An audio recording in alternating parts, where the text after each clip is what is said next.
Good morning friends. இன்றைக்கி ஒரு புதிய வேலைவாய்ப்பு பற்றின செய்தி பார்க்க போகிறோம். அது என்ன செய்தின்னு சொல்லி பார்க்கலாம். பப்ளிக் ஒர்க் டிபார்ட்மெண்ட்டில் தமிழ்நாடு, அது தமிழ்நாட்டில் படித்தவங்க மட்டும்தான் அப்ளை பண்ண முடியும். அவங்களுக்கான வேலைவாய்ப்பு போட்டிருக்காங்க. அதை பற்றி டீட்டெயிலாக என்னன்னு சொல்லி பார்க்கலாம். மொத்த பணியிடங்கள் வந்து 760. கல்வி தகுதி வந்து டிப்ளமோ, அப்புறம் engineering, BA, BSc, BCom, BBA, BCA, BBM இதெல்லாம் படிச்சிருக்கவங்க யார் வேணாலும் அப்ளை பண்ணலாம்.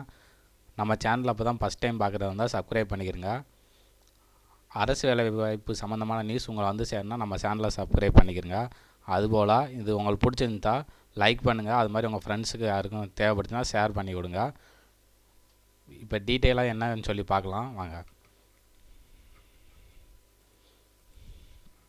பப்ளிக் ஒர்க் டிபார்ட்மெண்ட் தமிழ்நாடு என்னன்னு பார்த்தீங்கன்னா அப்ரெண்டிஸ், தொழில் பழகுனர் பயிற்சின்னு சொல்லுவாங்களா அது.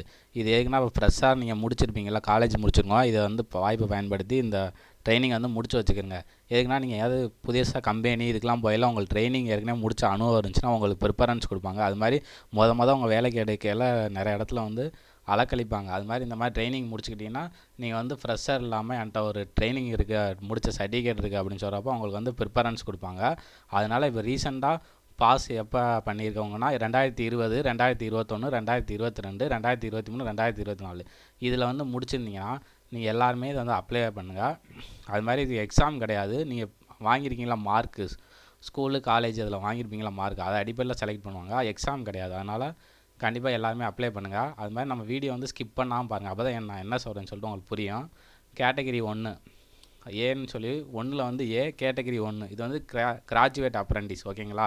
இதில் வந்து இன்ஜினியரிங் டெக்னாலஜி ரெண்டுலேயும் முடிச்சிருப்பாங்களா. பி இன்ஜினியரிங், பிடெக்னு சொல்லிட்டு 2 இருக்கும். அது வந்து என்னென்ன கேட்டகிரி டிசிப்ளின் கொடுத்துருக்காங்கன்னு பார்த்தா சிவில் இன்ஜினியரிங் பிஇ முடிச்சிருக்கலாம், பிடெக் சிவில் இன்ஜினியரிங். அது மாதிரி electrical and electronics engineering, architecture இது முடிச்சிருக்கவங்களுக்கு வந்து எவ்வளோ பிளேசஸ் இருக்குதுன்னு பார்த்தீங்கன்னா சிவில் இன்ஜினியரிங் வந்து 460, எலக்ட்ரிக்கல் அண்ட் எலக்ட்ரானிக்ஸ் இன்ஜினியரிங் வந்து 28, ஆர்கிடெக்சருக்கு வந்து 12. மொத்த வேகன்சி எவ்வளோன்னு பார்த்தீங்கன்னா 500. மந்த்லி ஸ்டைஃபண்ட் பார்த்தீங்கன்னா 9000. ஓகேங்களா. கண்டிப்பாக இது ஃப்ரெஷ்ஷாக முடிச்சிருக்கோங்க. அந்த மாதிரி ட்ரைனிங்கை முடிச்சு வச்சுக்கோங்க. உங்களுக்கு வந்து நீங்கள் வேறு கம்பெனியில் வேலை தேடுறப்போ உங்களுக்கு வந்து யூஸ் ஆகும். அது மாதிரி கேட்டகரி 2 பார்த்தீங்கன்னா டெக்னீஷியன், டிப்ளமோவில் வந்து டிப்ளமோ அப்ரெண்டிஸு. இதுலேயும் இன்ஜினியரிங் டெக்னாலஜி தான். அது என்னென்னா பார்த்தீங்கன்னா சிவில் இன்ஜினியரிங் அதில் 180 பிளேஸ் இருக்குது. Electrical and electronical engineering 5, architecture வந்து 5. மொத்த இடம் எவ்வளோன்னு பார்த்தீங்கன்னா 160. இதுக்கு மந்த்லி ஸ்டைஃபண்ட் எவ்வளோன்னு பார்த்தீங்கன்னா 8000. அடுத்து வந்து கேட்டகரி 3 நான் இன்ஜினியரிங். இதில் வந்து BA, BSc, BCom, BBA, BCA, BBM இதெல்லாம் முடிச்சிருப்பாங்களா. இது முடிச்சிருக்கவங்க எல்லாருக்கும் எவ்வளோன்னு பார்த்தீங்கன்னா 100 பிளேசஸ் இருக்குது. இவங்களுக்கு மந்த்லி ஸ்டைஃபண்ட் எவ்வளோன்னு பார்த்தீங்கன்னா 9000. டியூரேஷன் ஆஃப் ட்ரைனிங் இயர் வந்து 1 இயர். ஓகேங்களா. அதுக்கப்புறம் மினிமம் எஜுகேஷன் குவாலிஃபிகேஷன் ஏற்கனவே பார்த்துட்டோம். அதே எஜுகேஷன் குவாலிஃபிகேஷன் அந்த கேட்டகிரி 1 இருக்குல்ல, அந்த இன்ஜினியரிங் முடித்தவங்க இன்ஜினியரிங் டெக்னாலஜி வந்து ரெகுலரில் முடிச்சிருக்காங்க. சிலத்தவங்க டிஸ்டன்ஸ் இதில் மாதிரி முடிச்சிருப்பாங்க, பார்ட் டைம் அதெல்லாம் முடிச்சிருப்பாங்களா, அவங்களாம் கிடையாது. அதனால் ரெகுலரில் முடித்தவங்க மட்டும்தான் அதுக்கு அப்ளை பண்ண முடியும். அது மாதிரி கேட்டகிரி 2 டெக்னீஷியன் டிப்ளமோ இருக்குல்ல, அவங்களும் ரெகுலரில் முடிச்சிருக்கணும்னு சொல்கிறாங்க. அதை பார்த்துங்க. அடுத்து கேட்டகிரி 3 அவங்களும் இந்த ஆர்ட்ஸ் அண்ட் சயின்ஸ் இருக்குல்ல, ஆர்ட்ஸ் அண்ட் சயின்ஸு, காமர்ஸு அதில் வந்து BA, BSc, BCom, BBA, BBM, BCA அதெல்லாம் ரெகுலரில் ஃபுல் டைமில் படிச்சிருக்காங்க. அவங்க மட்டும்தான் அதை அப்ளை பண்ண முடியும். இந்த டிஸ்டன்ஸு பார்ட் டைம் இதில் முடித்தவங்க வந்து எலிஜிபிள் கிடையாது, அப்ளை பண்ணவும் தேவையில்லை. அது மாதிரி ஏஜ் லிமிட் வந்து அப்ரெண்டிஸ்க்கு என்ன ஆக்டிவ் படி ஏஜ் லிமிட் இருக்கோ அதுபடி செலக்ட் பண்ணுவாங்க. ரிசர்வேஷன் இருக்கான்னு கேட்டிங்களா, ஆமாம் இதுலேயும் ரிசர்வேஷன் இருக்குது. SC, ST, OBC, person with disability அவங்களுக்கு, அப்புறம் பிசி, எம்பிசி கேண்டிடேட்டு, ஓபிசி நான் கிரிமி லேயர் அவங்க எல்லாருக்குமே இதில் இடஒதுக்கீடு இருக்குது. கவர்மெண்ட் ரூல்ஸ் படி இதை வந்து பின்பற்றுவாங்க. ரிசர்வேஷனாக பார்த்துக்குங்க. அதுக்கப்புறம் மினிமம் ஃபிசிக்கல் ஸ்டாண்டர்ட் இருக்கணும். நீங்கள் அந்த அந்த அப்ரெண்டிஸ் ட்ரைனிங் போகிறீங்களா, உங்களை வந்து மினிமம் ஃபிசிக்கல் ஸ்டாண்டர்ட் இருக்கணும். ஓகேங்களா. அடுத்து டியூரேஷன் ஆஃப் ட்ரைனிங் வந்து 1 இயர்.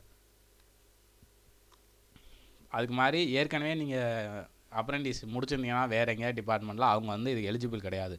அதனால் ஃப்ரெஷ்ஷாக இருக்கிறவங்க அப்ளை பண்ணி பயன்பெறுங்க.